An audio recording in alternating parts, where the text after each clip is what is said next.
15개월째 무역 적자가 이어졌습니다.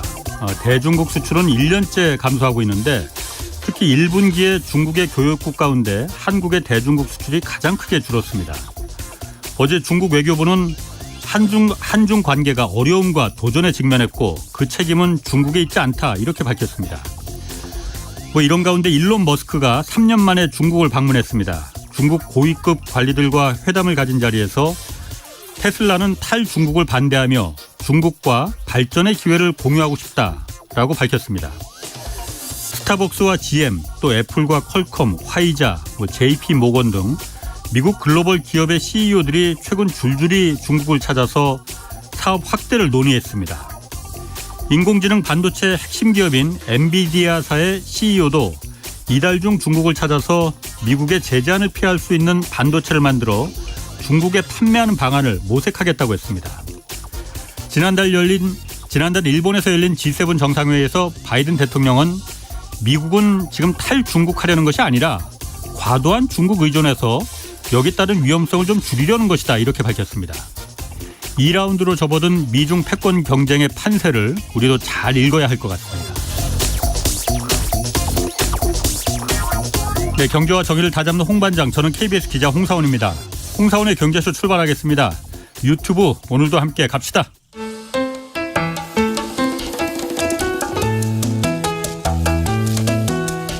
대한민국 최고의 경제 전문가만 모십니다. 어렵고 지루한 경제 프로그램은 거부합니다. 유익하고 재미있는 홍사훈의 경제쇼. 네, 이창용 한국은행 총재가 부동산 시장 연착륙 가능성이 커졌다 이렇게 말했습니다. 또 원희룡 국토부 장관은 전세제도가 수명을 다했다라고도 말했습니다. 오늘 부동산 시장 상황 자세히 살펴보겠습니다. 한문도 서울디지털대학교 부동산학과 교수 나오셨습니다. 안녕하세요. 네, 안녕하세요. 원희룡 장관이 네. 지난달에 전세제도 수명 다했으니 이거 전세제도 전면적으로 개편하겠다 이렇게 밝혔거든요. 네. 일단 수명을 다했다 전세제도가 이 부분에는 이건 맞는 겁니까? 전혀 맞지 않습니다. 일단 그는 옛날 박근혜 대통령도 한때 기억나실 거예요. 네. 전세제도는 이제 소멸되어 간다. 이제 월세 시대다. 그러면서 뉴스테이 형태로 임대료를 작게 하는 공공형으로 이제 월세를 좀 낮추겠다. 이렇게 선언을 했죠. 그때도. 근데 그때가 2015년, 16년이니까요. 지금 7년이 지났는데 역전세가 나고 있는 상황인데 무슨 갑자기 뚱딴지 같이 생뚱맞게 갑자기 나왔어요. 그래서 왜 나왔나 저도 좀 생각을 해봤죠. 아니 원희룡 장관이 이걸 모르시는 분이 아닐 텐데 그 전세제도를 우리 시청자분들이 아실 게 조선시대도 조금 기록에 남아있지만 사실상 6.25 때 더듬어 보시면 우리가 전쟁 위에 먹을 것도 없고 미국 지원받아서 먹고 살고 일자리는 서울로 찾아 들어와야 됐고 그래서 집을 지어야 되는데 땅만 있잖아요. 폐허가 됐으니까. 그럼 땅 주인 입장에서 그 당시 기자님도 기억하시겠지만 보통 일부 월세가 일부였거든요. 일할 한 연 12% 정도. 그때 은행 이자는 한 5, 6%였죠. 그러니까 거기서 돈을 좀 모은 월세를 내다가 돈을 모으신 분들이 계신데 땅은 있으니까 집을 지으려면 판자도 사야 되고 브록도 사야 되고 시멘트도 사야 되잖아요. 그 돈이 없는 거죠. 땅만 있는 거죠. 근데 월세를 받아가지고 생활을 하고 있고 보니까 돈을 모았단 말이에요. 그러니까 여기서 윈윈이 나옵니다. 당신이 은행에 둬서 지금 5%밖에 못 받는데 이자를 나한테 주면 내가 월세를 안 받겠다. 12%니까 이득이 생기잖아요. 그렇지. 12% 나갈 게 5%만 나가니까. 그러니까 당연히 임차인은 좋잖아요. 그러니까 빌려주죠. 임대인은 또 왜 좋죠? 빈 땅에다가 돈이 없어서 건물을 못 짓고 판자집을 못 짓는데 이 목돈이 생겼으니까 건축자재를 사가지고 집을 지어서 월세를 놓을 수가 있잖아요. 그럼 여기는 하나의 집이었지만 땅이 많은 사람들은 4개를 놓으면 수익이 더 늘어나잖아요. 그렇지. 결국 윈윈이죠. 서로 좋은 거죠.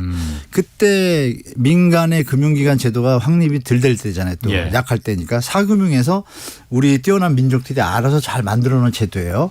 이거를 갑자기 2008년도죠. 제 기억에. 2008년도에 MB 정부 때 전세난을 좀 코스프레 해가지고 갑자기 전세대출 제도를 둡니다. 1억을 갖다 대출해 줍니다. 그러더니 집값이 좀 움직이는 걸 봤는데 2억으로 올립니다. 예. 그러니까 갑자기 집값이 막 올라가는 거예요. 1억이던 집값이 전세 대출이 2억이 되니까 예. 주인들이 전세 대출 2억이 되니까 2억에 올려버리니까 집값이 3억이 돼버리잖아요. 그러니까 놀래가지고 다시 1억으로 낮춥니다. 예. 아, 왜 이게 전세 대출이 올라가면 집값이 올라가는 걸 알았죠. 그게 위험하다 주 요인 중에 판단 하나가 될 수 있죠. 했는데 그것이 2015년에 다시 부활합니다. 예. 박근혜 정부에서 예, 예. 뭐 다 아시겠지만 3억으로 올립니다. 갑자기. 물론 예. 물가 상승도 있었지만 5년 차이지만 1억 2억에서 갑자기 3억으로 올리니까 전세 가격이 33% 뛰는 효과가 나죠. 예. 집값은 또 당연히 그 업해서 올라갈 거고 예. 그러더니 그 다음에는 이게 효과가 있으니까 그 빚내서 집 사라 시절이잖아요. 예. 5억으로 올립니다. 그랬죠. 어마어마한 금액으로. 그러더니 여기서 더 한 발 나가서 예. 유주택자 전세 대출 제도를 또 합니다. 예. 그러면 상식적으로 이게 정상적인 사람이면 유주택자를 왜 전세 대출해 주지라는 의구심이 들지 않습니까? 그리고 거기서부터 결정적으로 무슨 일이 벌어지냐. 이 대출 제도가 일어난 해가 2015년인데 예. 2년 동안 임차기간이 2년이 만기니까 그때까지는 이 보증사고가 별로 없었어요. 뭐 20억, 30억 1년 동안. 예. 이러더니 갑자기 2018년도 2년이 끝나고 나면 17년이 끝났으니까 18년도에 돈을 받아야 되는데 못 받으니까 보증사고가 난 거잖아요. 예. 이때 금액이 2천억대로 오른다. 2,200억. 그 다음에는 3,400억. 그 다음에는 4,600억. 그 다음에 5천, 6천억 됐고 작년이 1조 1,700억입니다. 예. 올해는 1월에서 4월이 벌써 1조를 넘었어요. 이게 누구 돈이죠? 국민 세금이거든요. 그러면 국민 세금이 투입돼 가지고 전세값은 올리고 집값도 올리고 갭 투자하는데 악용됐겠죠. 이거에. 예. 예. 이것이 지금 세금으로 또 메꿔야 되는 악순환이 벌어지고 있잖아요. 그러니까 예. 원효 장관님께서 제 생각에 전세 대출 제도가 수명이 다했다를 말씀하시고 싶은데 전세 제도가 수명이 다했다고 잘못 말하신 게 아닌가라는 바람이 있습니다. 솔직히. 그건 아니죠. 그게 아니라면은 국토부 교통부 장관께서는 제가 우리 홍상 경제수를 보시고 이 문제의 출발점이 여기라는 것들을 지금 모든 전문가들도 알고 있고 학자들도 그렇지. 알고 있고 전세 대출 제도. 네, 그것이 없다라고 가정할 때 그렇지. 전혀 대한민국에 문제 없거든요. 네. 이런 사고도 안 나고 그러면 예전에 6.25 전에도 잘 하던 것들을 정부가 개입해서 이렇게 망가뜨려 놨으니 빠지시라 이거예요. 네. 빠지면 전세제도는 전 세계에서 유일하게 정부나 공공기관의 개입 없이 네. 사인 간에 알아서 하는 제도로서 최고의 제도인 거죠. 그러니까 이렇게 말씀드리겠습니다. 원효 장관님 좀 실수하시지 않으셨나 이렇게 말씀드리겠습니다. 그러니까 제가 봐도 네. 그러니까 전세 제도를 없애는 건 현실적으로 이게 가능하지 않은 아니 개인의 재산권을 왜 국가가 손을 대요? 헌법 위반이죠. 그런데 네. 전세 대출 제도라는 게 사실 네. 문제가 된 거잖아요. 그 2015년도에 그 왕창 그 한도를 올린 거는 맞습니다. 그 당시에 사실 박근혜 정부가 빚내서 집사라고 집값을 계속 올려야 되는 필요성이 있었기 때문에 집값을 올리기 위한 수단으로다가 전세 대출 제도 한도를 왕창 올려버린 거잖아요. 악용한 거죠. 그렇지. 네. 그래서 지금 작년 이제 최근 2, 3년 동안 집값이 이렇게 왕창 올라간 것도 갭투기라는 것도 거기서 출발한 거죠. 전세 대출 제도가 없으면은 그거 갭투기로 할 수가 없어요. 맞습니다. 예. 그렇기 때문에 전세 제도를 없애는 게 아니고 전세 대출 제도를 갖다가 없애는 건 아니고 한도를 갖다가 좀 그 집값의 몇 %로다가 이렇게 해야죠. 예전에 그 전에는 어떻게 했냐면 전세 제도가 없을 때 대출 제도가 대출이 없다라고 가정을 없애고 예. 예전에 뭐 서민 금융의 지원에 관한 규정 이런 것들이 있어요. 거기 예. 보면 취약자나 예. 파산을 해가지고 일시적으로 주거 환경이 불안한 취약계층 있잖아요. 예. 그분들에 대해서 정부에서 정책 자금으로 저리로 예. 뭐 보증금이 만약에 1억이었다 그러면 3천, 4천 정도 반전세는 자기가 벌어서 낼 예. 정도 이렇게 지원을 해줬어요. 예. 전혀 시장에 문제가 없었죠. 예. 지금처럼 이렇게 할 필요 없이 없애고 청년 계층 처음에 사회생활하면 사실 주거비 부담이 크잖아요. 예. 그런 계층만 한정해서 취약계층 도와주고 예. 나머지는 없애면 돼요. 예. 전혀 문제 없습니다. 예. 지금 이 전세대출 제도로 이득을 보는 분들은 명분은 이렇죠. 전세값이 올랐으니까 대출을 해줘야 된다. 안 오르면 전세값이 내려가면 되죠. 그게 그렇죠. 더 좋잖아요. 예. 그럼 전세값이 올라가면 집값이 올라가잖아요. 예. 이건 천일에 칠면조인 거예요. 주는 것 같은데 나중에 보니까 그렇지. 집값을 더 비싸게 사야 되는 예. 아주 교묘한 수법이죠. 어떻게 보면. 그러니까 정부가 국민의 전세 주거 복지를 위한 것이 아니라 주택 가격에 받치기 위한 수단으로 이게 악용되고 있는 것은 증명이 된 거예요 이미. 전세 사기 피해자 젊은 분들까지 극단적인 선택을 할 정도면 전세 대출 제도가 문제가 있는 건 확인해진 거예요. 옆에 전세 보증보험을 못 들었다고 얘기도 하는데 그분들이 여기서 집값이 올라가 있으니 전세 가격이 올라가 있으니 이분들은 전세보증보험 대상이 아닌 분일 수도 있잖아요. 신용적으로. 그러니까 부득이하게 뭐 제2금융권이고 친척이고 돈을 빌려서 어렵게 메꾼 게 완전히 박살나니까 이런 안 좋은 일이 벌어진 거잖아요. 그러면 이 전세 가격 올라간 게 누구 탓이에요? 전세 대출이 그 원흉이잖아요. 그러니까 저는 암덩어리가 그거라고 보고 원흉을 장악해서 그 얘기를 하시려고 하는데 잘못하신 게 아닌가 생각합니다. 한 교수님 나오셨으니까 제가 그거 한번 좀 물어볼게요.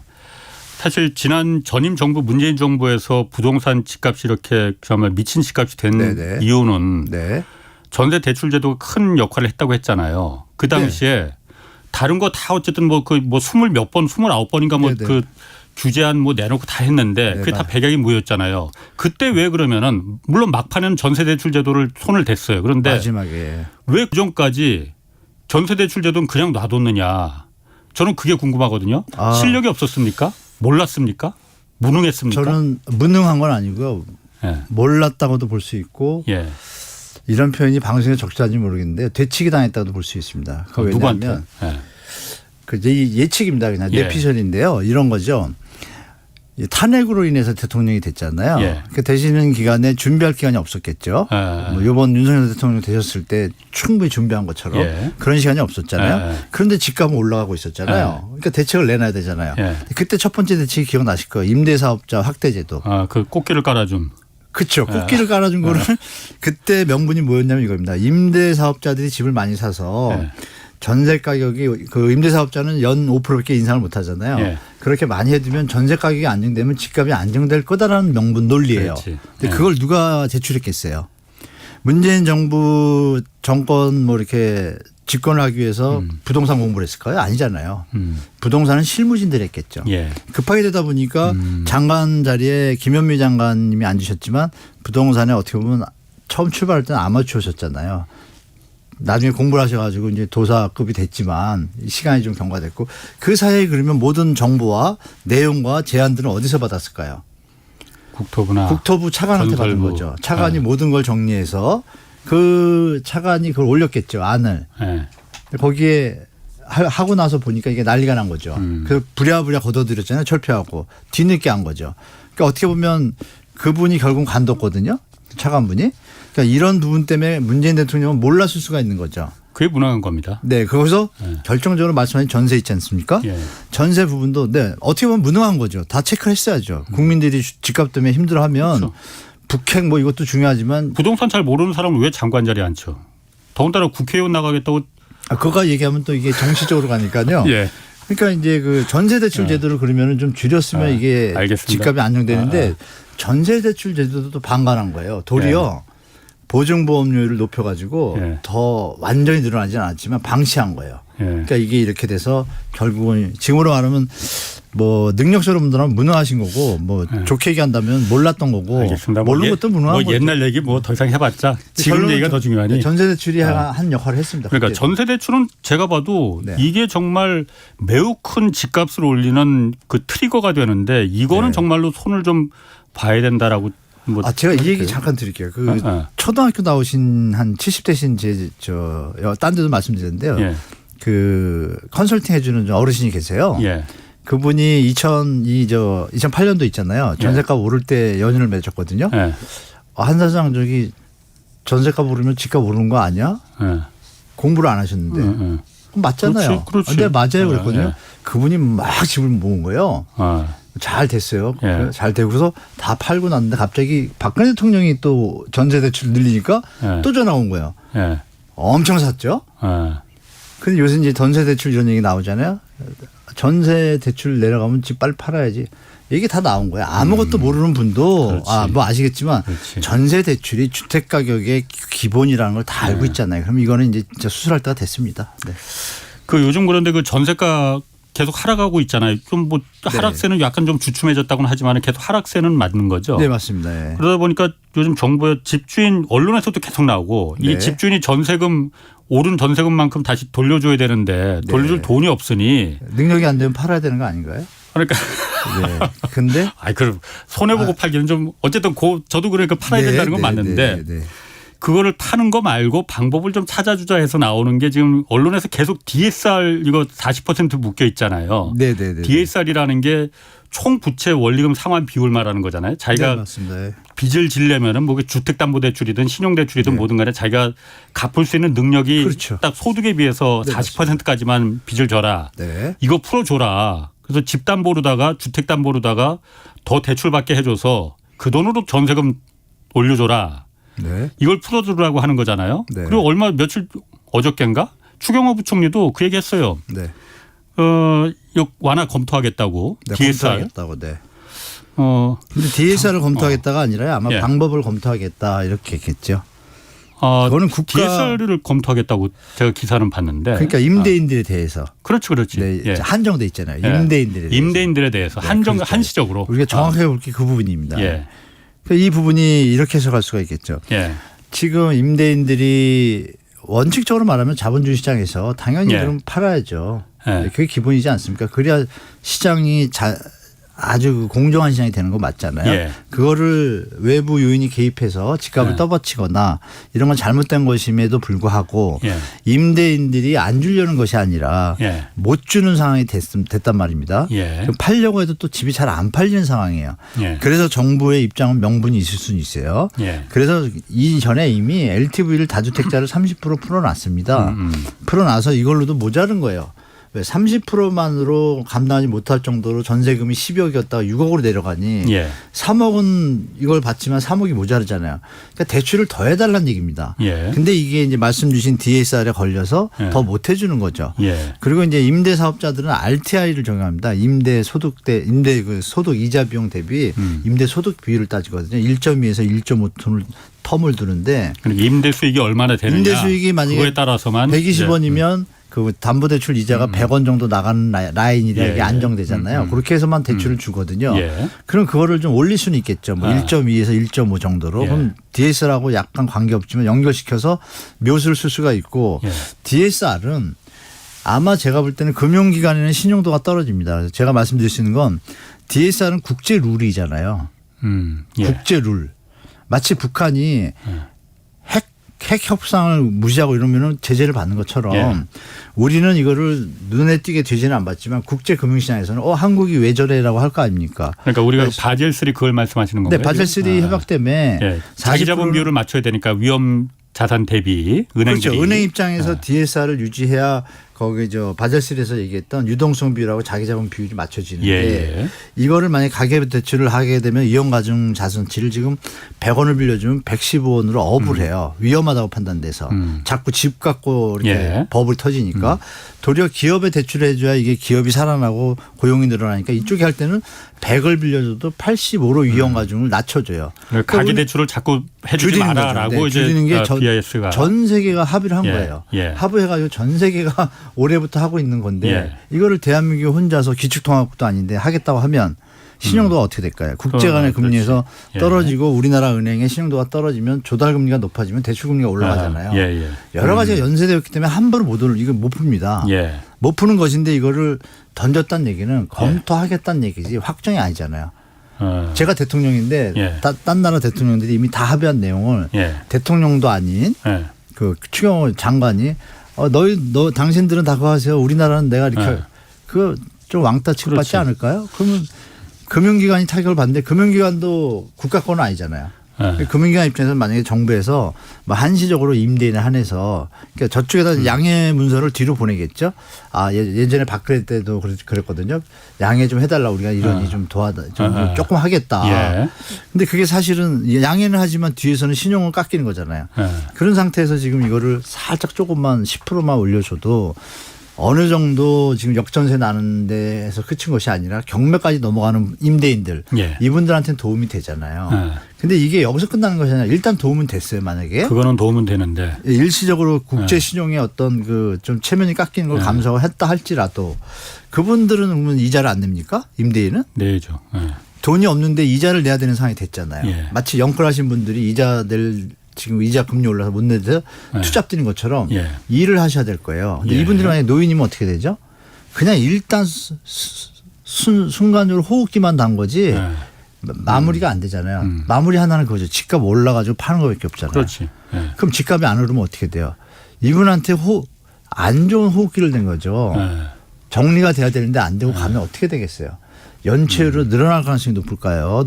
연체율이 줄어들 가능성이 높을까요? 당연히 늘어나지. 지금도 연체율이 문제가 되는데 그러니까 이런 문제들을 뒤로 미룰 뿐이지 근본적인 해결책은 못 되기 때문에 제가 볼 때는 정부에서는 좀 어려움이 우리가 배탈이 나면 그렇지. 그만 좀 쉬었다가 다시 먹어야 되는데 이거를 배탈을 유지하려고 그러면 문제가 더 커지잖아요. 그런 상황이 아닌가 그래서 정부가 좀 숙고해야 된다고 좀 보고 있습니다. 사실 DSR이 지금 다른 부동산 규제는 사실 거의 다 풀었잖아요. 근데 마지막으로 안 푼 게 지금 DSR 40%를 안 푼 게 아니라 못 푼 겁니다. 그러니까 DSR은 못 푼 거죠. 네네. 은행 국제과정의 그 은행 바젤 3에 우리가 가입된 더군다나 우리나라 바젤 그 이사국입니다. 그래서 네. 여기를 우리가 먼저 푸는 거는 정말로 만약 푼다면은 다 그렇게 생각할 거야. 한국이 정말 큰일 났구나. 그렇죠. 문제가 풀어버리는구나. 심각한 맞습니다. 네. 라고 하면은 그보다 정말 더 큰 그야말로 쓰나미가 몰려올 수도 있는 이코노미스트에 또 상황이라서. 기사가 나겠죠. 작년 5월에 났었잖아요. 한국 터질 수 있다 조심해야 했는데 네. 이 일이 만약에 딱 나가면 어떻게 됐어요? 한국 위험할 수도 있다 또 나오겠죠 기사가. 그런데 정부 입장에서도 어쨌든 네. 그 전세금을 갖다 그 돌려받지 못하는 선의의 피해자들이 당연히 생기는데 세입자들이 네. 네. 이 사람들이 돈을 그 집주인들한테 돌려받으려면은 방법이 없으니 지금 DSR이라도 지금 그 좀 높여주자 풀어주자 이런 상황을 생각을 하는 그거는 거잖아요. 그쪽 분들 입장에서는 일견 타당한 논리인데요. 네. 시장의 논리에서 보면 그러면 같이 팔아야 된다. 그 정상이잖아요. 팔아서 주면 된다.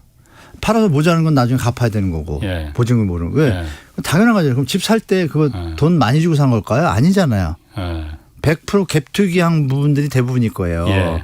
그럼 전세 문제가 대출로 문제가 된 것이 중장기적으로 만약에 집단지성이 발휘해가지고 전세 대출이 없어지면 어떻게 될까요? 나중에 더 큰 일이 터지겠죠. 그렇죠. 그러니까 지금 시장에 맡겨두고 예. 시장에 맡겨두면 뭐 경착륙이 일어난다고 하는데 예. 대한민국 IMF 글로 볼 때도 살아난 나라거든요. 예. 그죠? 내외 경제 뭐 이런 거 다 버티는 나라기 때문에 전혀 저는 문제 없다고 생각을 해요. 잠시 아픔이 있지만 예. 거품이 꺼져야 예. 다시 맛있는 밥을 먹을 수 있듯이 예. 다시 새 출발하죠. 미국도 글로벌 금융이 터지고 나서 예. 그동안 20년 가까이 성장을 쫙 했잖아요. 왜? 예. 거품이 제거돼야. 예. 거품이 안 되면 어떻게 될까요? 가다 계속 터질 겁니다. 예. 국민들이 오랫동안 힘들 수 있거든요. 제가 볼 때. 그래서 제가 이 부분이 좀 아픈 손가락이지만 정부에서도 냉정히 판단해야 될 것 같아요. 이상현 총재가 오죽하면 자꾸 조금 반대되는 얘기를 하잖아요. 이제 언급을. 왜? 심각하니까. 재정정책과 통화정책이 한 방향으로 가는 게 나라의 모습인데 이건 무슨 뭐 은행 따로 정부 따로 놓으면 외국에서 뭐라고 보겠어요. 그런 부분을 갖다 중장기적으로 보고 무역 적자도 심하다고 이런 걸 보면 지금 부동산 떠받치려는 정책에 매달리는 건 저는 아니라고 봐요. 부동산은 그냥 놔두고 돌아가게 놔두고 경제에 신경을 써주시면 예. 어느 지점에 가서는 부동산 버블이 정리됐고 경제가 살아나면 다시 부동산도 오를 거고 선진국형으로 다시 성장세가 받쳐질 거 예. 보이잖아요. 예. 그쪽으로 갔으면 좋겠습니다.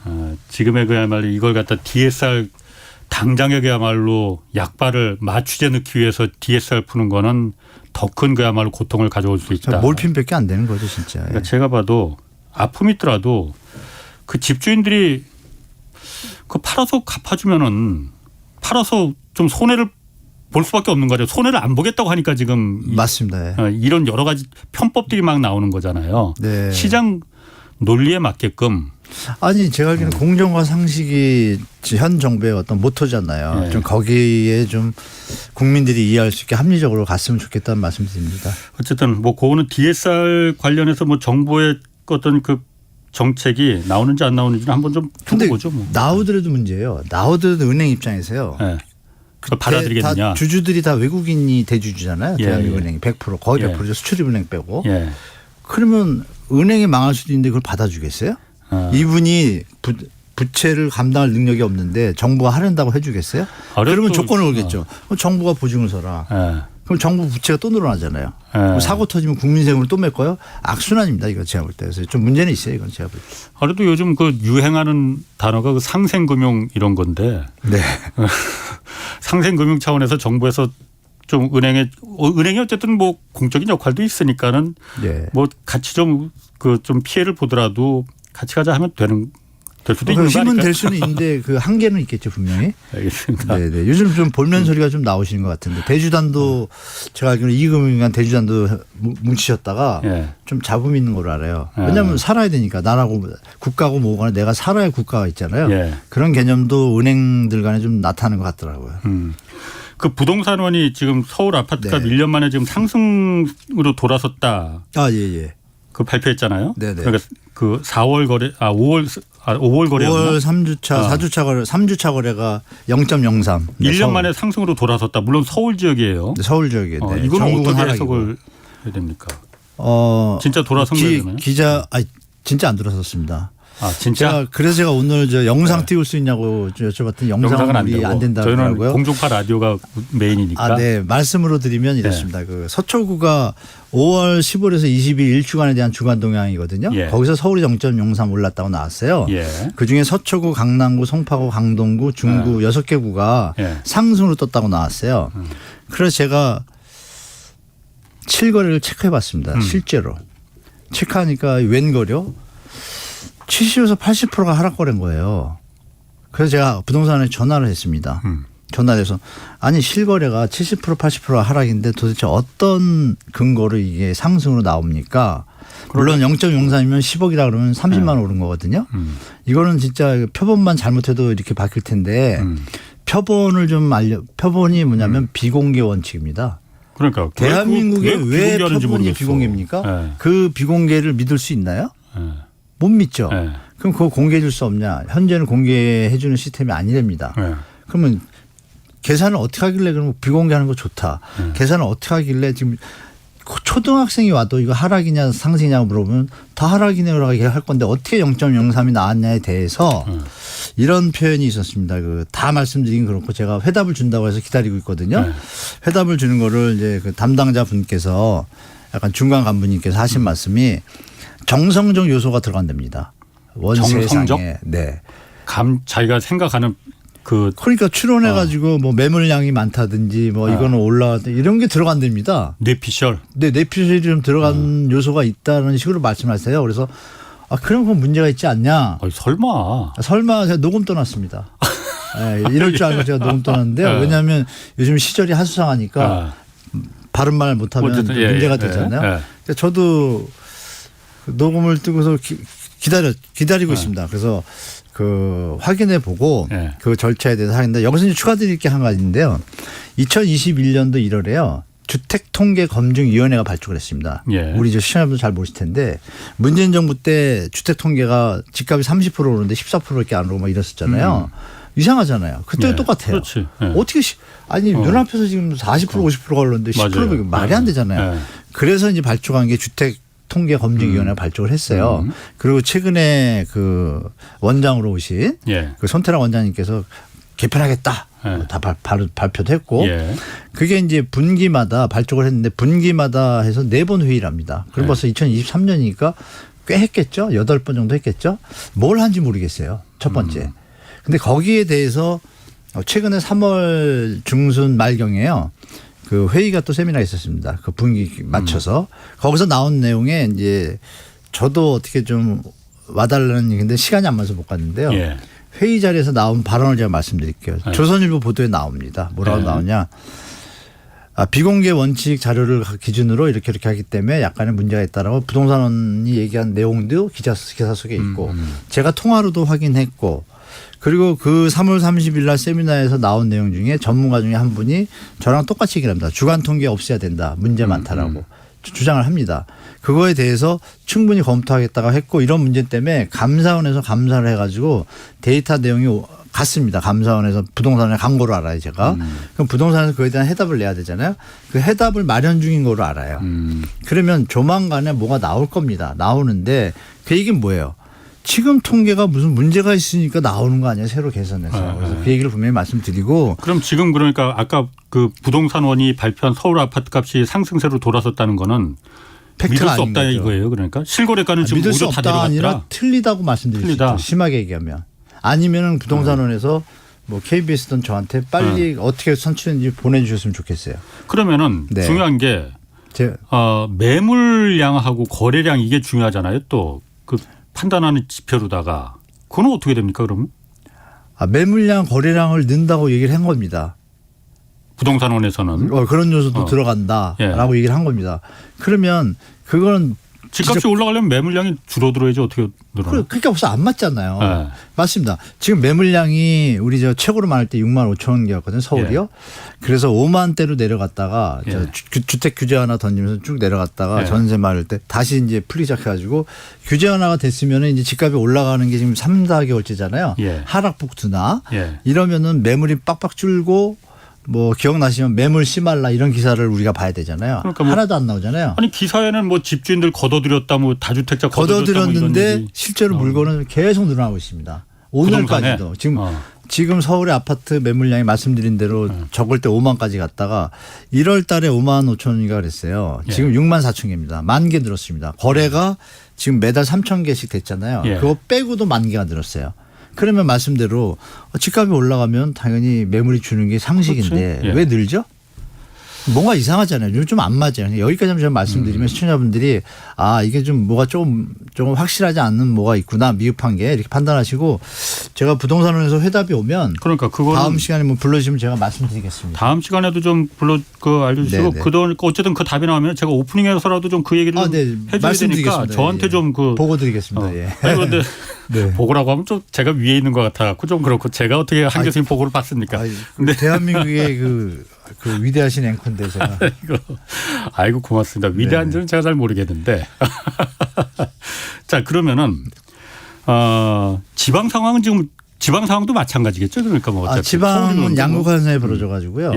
지방은 대전은 입주 물량이 좀 적어서 좀 하락폭이 좀 둔화가 된 건 있는데 왔다 갔다 합니다. 전세 가격 하락은 이제 부산 같은 경우에 본격적으로 시작됐고 그러니까 전국적으로 아직 상승으로 완전히 돌아섰다고 하기에는 지금 5개월째죠. 1월 달부터 5개월째 언론 보도의 대부분이 상승 바닥 이런 게 좀 많이 나왔지 실제 시장에서는 물론 상승한 부분도 있죠. 저점 대비 상승은 있습니다. 3월 4월에 거래된 것보다 조금 심리가 바뀌면서 또 올라갈까 봐 걱정하는 분들이 뭐 만약에 10억이었는데 5억까지 내려갔어요. 그러면 막 분위기가 올라가는 분위기니까 6억이 됐으면 이거 잘못하면 7억 되겠다. 옛날에 영끌 시절하고 똑같은 거예요.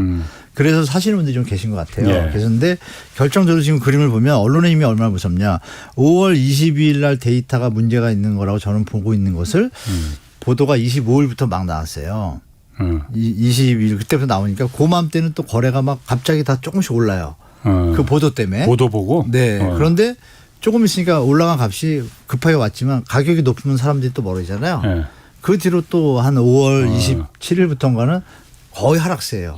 거래가. 그러니까 이 변동성이 기사의 언론의 어떤 영향이 좀 크다. 그래서 아까 말씀드린 그런 것들이 통계가 좀 정확하게 나와주면 좋겠다고 또 말씀드리겠습니다. 지금 뭐 유튜브 댓글에도 꼭 알려달라고 저한테 꼭 알려주십시오. 네, 알겠습니다. 그 전국 미분양 아파트 물량은 이것도 감소했다 뭐 이런 기사 나왔거든요. 물론 굉장히 약하게 작긴 작더라고요. 어쨌든 늘어나지 않고 감소했다라는 거 보면은 미분양 문제는 그럼 어떻게 뭐 해소가 될 기미가 보이는 거예요? 어떻게 되는 거죠? 저는 그렇게 보지는 않고요. 7만 5,400건인가 해서 지금 7만 한 1,000대로 내려왔어. 3, 4천건 줄었거든요. 근데 그중에 일부는 제가 알기로 민간임대, 공공지원 민간임대라고 있습니다. 그거를 좀 돌린 게 있고요.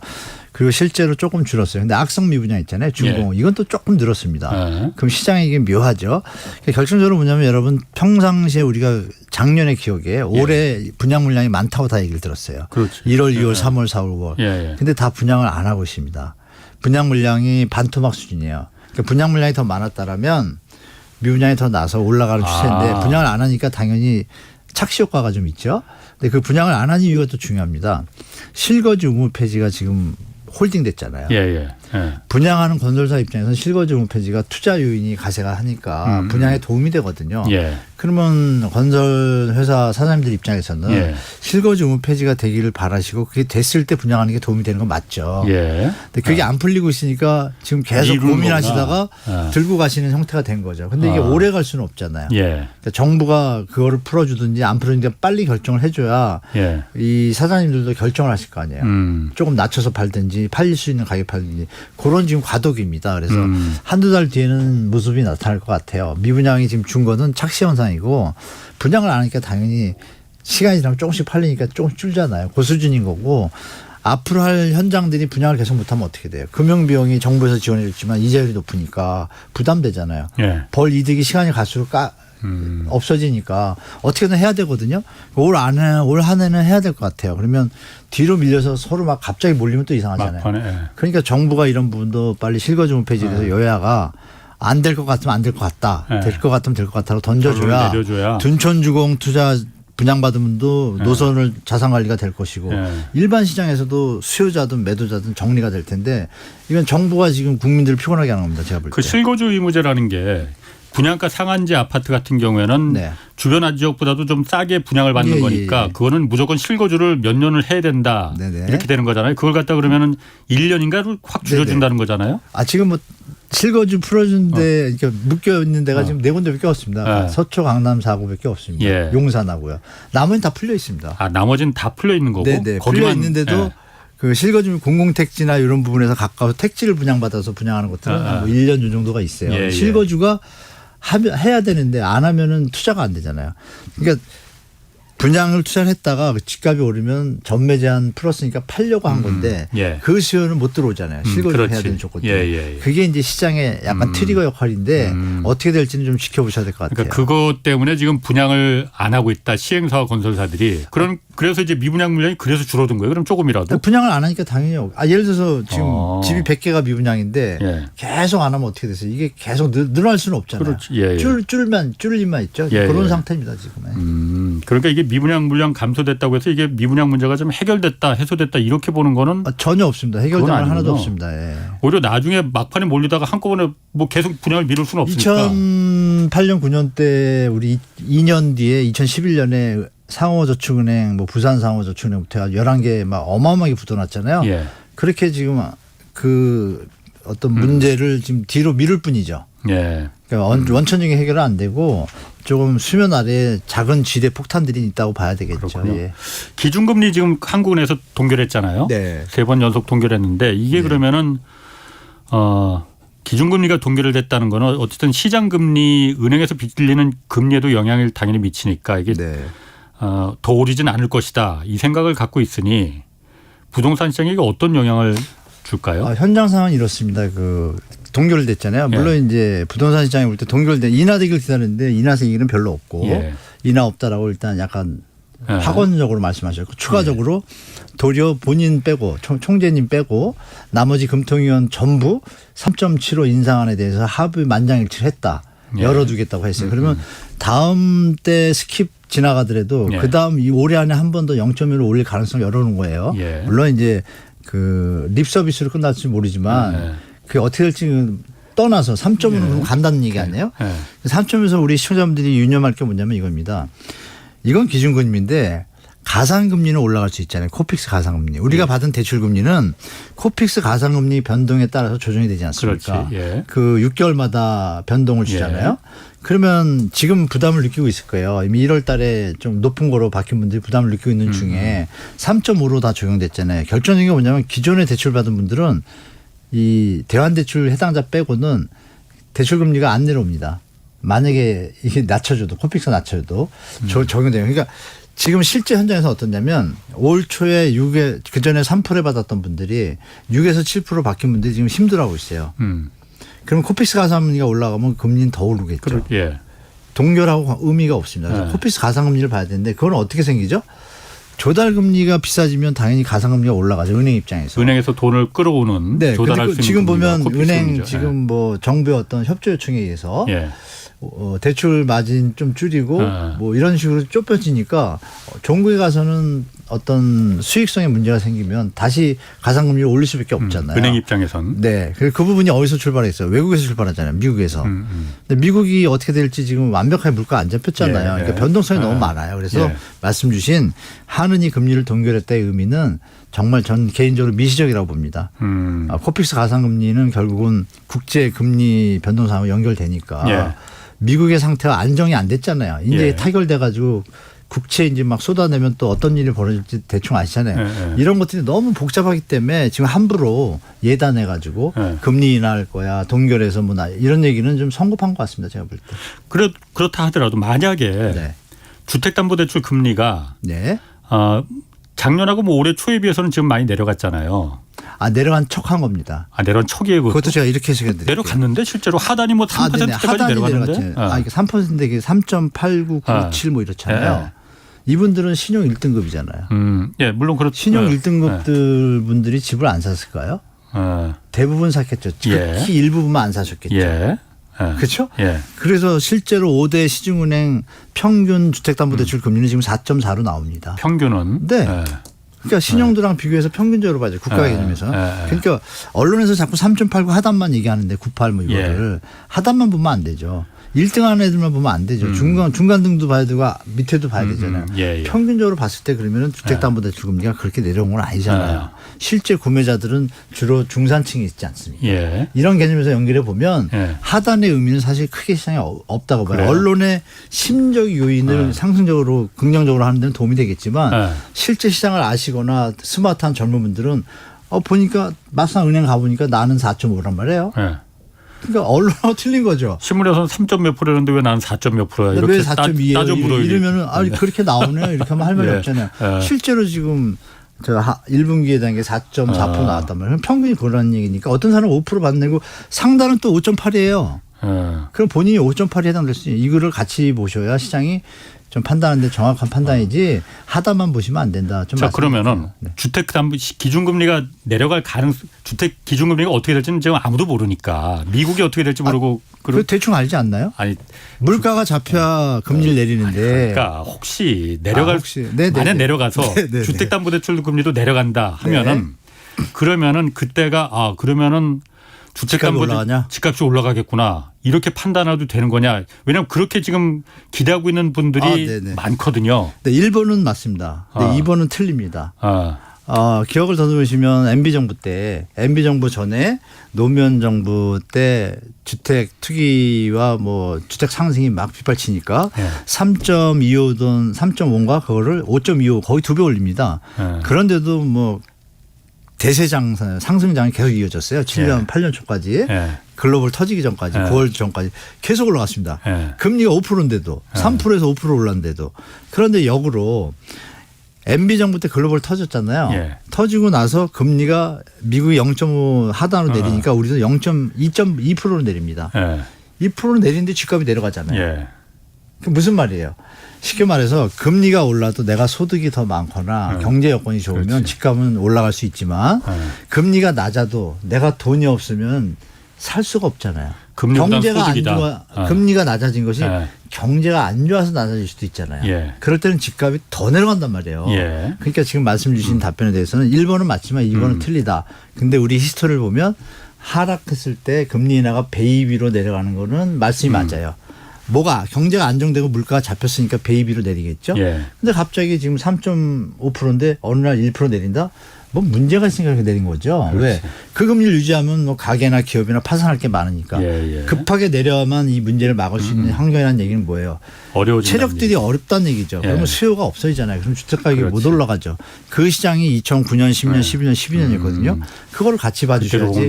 하나만 얘기하시면 어떡해요. 하나를 가지고 절대 일반화하시기 말고 부탁드립니다. 같이 봐야 됩니다. 네. 제가 사실 부동산 문제 나올 때마다 늘상 하는 얘기지만은 집값이 오르는 거는 실제 그 실수요자들이 거래를 해서 오르는 일은 절대 없거든요. 그거 말고 갭 투자 뭐다 해갖고서는 일단 다 그 투기 그 수요가 불어서 거기 붙어줘야만이 거기 이제 일반 초조했던 일반 사람들이 영끌이다 뭐다 해갖고서는 거기 따라붙으면서 집값이 이제 폭등을 하는 거거든요. 근데 영끌이다 뭐다 하려도 소득이 일단 뒷받침이 돼줘야 되는데 실질 갖춰본 소득이 계속 줄어드는 상태잖아요. 앞으로는 더 지금 위험해진다고 하는데 경기 침체 온다고 해서. 네, 좀 어려운 시기가 올 것 같아요. 그러면은 이 금리 떨어진다고 해서 좋아할 일은 아니에요. 집값 이제 떨어지겠구나. 이때가 그 집 사야지. 집으로 한몫해야지. 이거는 착각이라 이거죠. 네, 지금 상황은 좀 그런 모습이 많이 보이고 있죠. 그런데 자체가. 지난 4월에 가계대출이 계속 그동안은 계속 내려갔잖아요. 가계대출 절대량이 4월에 올라갔거든요. 그리고 특히 주택담보대출이 한 2조 원 늘었어요. 이거는 어떻게 해석을 해야 됩니까? 주택담보대출 특례보금자리를 산입하는지 안 하는지 발표를 잘 안 하는데 특례보금자리론 그것이 산입했다라면 그게 좋아할 일은 아니죠. 그것이 그것 때문에 다 들어간 거다. 그 늘어난 그거를 거다. 계산을 한 거라고 좀 가정을 하면 예. 그럼에도 불구하고 감소였잖아요. 예. 부채를 줄였거든요. 우리가 예. 이번 전까지 3-4달 동안은 계속 부채가 감소했잖아요. 그렇죠. 예. 그럼 은행이 사실 힘들어지죠. 부채가 감소하면 수익이 주니까. 예. 근데 지금 요번에 올라왔단 말이에요. 주택담보대출 영향이 크고 그 와중에 갭 투자 요소가 하나 있습니다. 그건 뭐냐면 3월 2일 날 정부에서 조용히 소리 없이요. 박근혜 정부 때하고 똑같이 유주택자 전세대출을 일부 풀었습니다. 네, 그렇죠. 그분들이 투자하고 싶지 않아요. 집값이 많이 내려왔는데 전세 가격이랑 계산해 보니까 내가 돈 빼서 투자할 만한 게 나올 수 있다고 계산을 할 수도 있잖아요. 그분들은. 그분들이 좀 가세를 했어요. 그럼 가세를 하게 되면 전세 대출을 할 때 좀 모자르면 또 대출을 좀 추가할 거 아니에요. 뭐 이런 요인도 좀 같이 있지 않나. 그래서 저는 이 현상이 계속 가기 좀 힘들다고 봅니다. 주택담보대출이 더 늘어나는 거는. 거래량이 지금 저번 달이 3천 조금 안 됐는데 저저번 달이요. 3월이 4월 거래량이 지금 이제 마무리가 됐으니까 3,100 몇 건 나왔거든요. 그러면 이 속도가 이제 거래량이 스톱이 된 거잖아요. 정지된 거잖아요. 더 올라가려면 힘이 다시 받쳐줘야 되는데 받쳐주는 건 간단하죠. 돈을 많이 벌든지 금리가 경제가 좋은데 내려가든지 여러 가지 뭐 좋은 조건이 있어야 되는데 지금 그런 상황은 아니잖아요. 그럼 이것이 내려갈 가능성이 많잖아요. 그거를 좀 예측하시고 시장에 대처하는 게 더 나을 것 같습니다. 그 특례 보험자리조는 한 8조 남았습니다. 그러니까 40조 원 예산에서 지금 거의 다 소진돼서 8조 정도 남았다는 거잖아요. 네, 맞아요. 그게 인기가 좋으니까 저금리로 이제 정책 끝자금으로 다 지원해 주겠다는 거니까. 4%죠. 예. 물론 사실 그걸 지금 돈을 국가 재정을 그런 데다가 쓰는 게 맞는 건지는 사실 잘 모르겠지만. 안 맞는 거죠 원래. IMF하고 OECD가 경고했잖아요. 그런 거 하지 말라고. 그런데 그거 이제 40조 원 다 쓰더라도 끝나는 게 아니고 연말까지 계속 추가로 공급하겠다 이 얘기도 지금 있는 것 같은데. 그거는 일부 국회의원이 하는 얘기고요. 계속. 계속 스피커를 하고 있는데 그분이 무슨 목적인지 모르겠어요. 국가 경제는 생각 안 하나요? 제 개인적으로 볼 때. 자꾸 집값을 떠받쳐서 그러니까 이런 부분이 있습니다. 부동산 시장이 좋아야 세금이 좀 세수가 지금 펑펑 나잖아요. 부동산 시장이 살아나면 거래가 되니까 뭐 양도세하고 뭐 취득세하고 세금 들어오거든요. 보이지 않지만 큰 돈이거든요. 근데 지금 거래량 보니까 아니거든요. 그러면 40조를 투입했는데 세금이 만약에 20조가 들어온다. 그러면 이상한 논리로 접근해 가지고 손해보는 장사라 국가 경제에 도움이 안 되는 행위임에도 알고 할 수도 있어요. 할 수도 있는데 어느 국회의원 한두 분만 계속 얘기하시지 그거에 뭐 반응하는 거는 언론 밖에 없지 일반 뭐 국회의원들이나 전문가들은 거의 반응 안 하거든요. 문제가 있으니까요.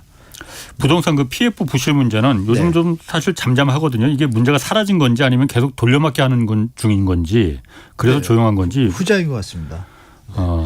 후자인데 현장에서 움직이는 거 보면 신용등급에 따라 좀 다른데요. 일단 정부가 ABCP하고 뭐 지원해줘서 일단 숨통을 트였는데. 그 유동화 자금. 그러면 그 숨통을 트여준 건 뭐예요? 빨리 그럼 팔아가지고 사업을 정상화하라는 얘기잖아요. 근데 지금 아까 분양 안 하는 거 얘기 드렸잖아요. 계속 이자만 늘어나고 있잖아요. 돈을 내야 되니까. 그 와중에 신용등급이 그 두 번째 수준이 A0인가요? 마이너스 그 두 번째 최상위 등급 밑에요. 그 거기만 내려가도 지금 제가 알기로는 그 ABCP 그 이자율이요. 10에서 14%입니다. 이 금융기관은. ABCP라는 건 그러니까 그 어음 말하는 거니까 자산 유동화. 그러니까 빚내서 차용증 쓰는 거죠. 몇 프로라고요 그게? 1등급은 5에서 7%고요. 그 밑에 등급이 지금 10에서 14%로 떴습니다. 10에서 14% 이자를 갖다 낼 수가 있어요. 그 정도 수익성이 나오려나? 버티고 있는 거죠 지금. 그러니까 이게 수면 아래에 있는 거죠. 쉽게 말하면. 그럼 분양을 해야 되잖아요. 분양 안 하잖아요. 그러면 뭐 또다시 말씀드리면 제 생각에는 아마 2011년에 저축은행 부도 사태처럼 지금은 저축은행은 좀 건전해요. 근데 이제 우리가 언론에서 보셨던 증권사 극히 일부 또 이금융안전 협자 들어가는 극히 일부 여기서는 조금 뭐 캐피탈 이런 데서는 조금 문제가 터질 가능성이 좀 높습니다. 제가 볼 때 지금 뭐 여의도 이렇게 떠도는 거로는 뭐 9월에 터진다는 얘기도 있는데 제가 보기에는 뭐 올 한 해 안에는 쬐끄만 현장들은 좀 그런 모습이 나타날 것 같아요. 계속 돌려막을 수는 없는 거예요, 그게? 버틸 수가 없을 거라 그죠? 그 이자를 타내면서. 그 이자가 마이너스가 더 되는데요. 지금 예를 들어서 지금 망하는데 빚이 3억을 진다. 그럼 계속 가면 빚이 계속 늘어나는데요. 그거 어떻게 하겠어요? 밖에서 PD가 하반기 그래서 집값은 계속 하락세라는 거죠. 이거 꼭 물어보라고. 하반기요. 하반기 시장은 좀 등락폭을 많이 지역별로. 예. 지역별로 등락폭을 좀 보일 겁니다. 그런데 결정적으로 서울부터 말씀드리면 서울은 예. 강남의 입주 물량이 이제 8월에 한 5천 세대 있거든요. 그게 벌써 물건들이 나오고 있어요. 전세 매매물들이. 그리고 이제 내년 1월에 또 한 7천 세대 강남에 대단지가 들어와요. DH파크라고. 그러면 주위권을 합쳐가지고 강남 사고만 2만 세대 들어오거든요. 그 물량이 나오는데 지금 역전세잖아요. 그러니까 서울은 좀 하반기에 알겠습니다. 좀 하방 압력이 있고 거기까지 하셔야 될 것 같아요. 네, 지방은 좀 약할 것 같습니다. 네, 감사합니다. 경제쇼였습니다. 뉴스는 알레그로 모데라토. 여러분의 마음은 안단테. 매일 아침 편안하게 최경영의 최강 시사와 함께 해 주십시오. 정확한 뉴스 깊이 있고 빠르게 전해드리겠습니다. 평일 아침 7시 20분 세상에 이익이 되는 방송 최경영의 최강시사. 점심에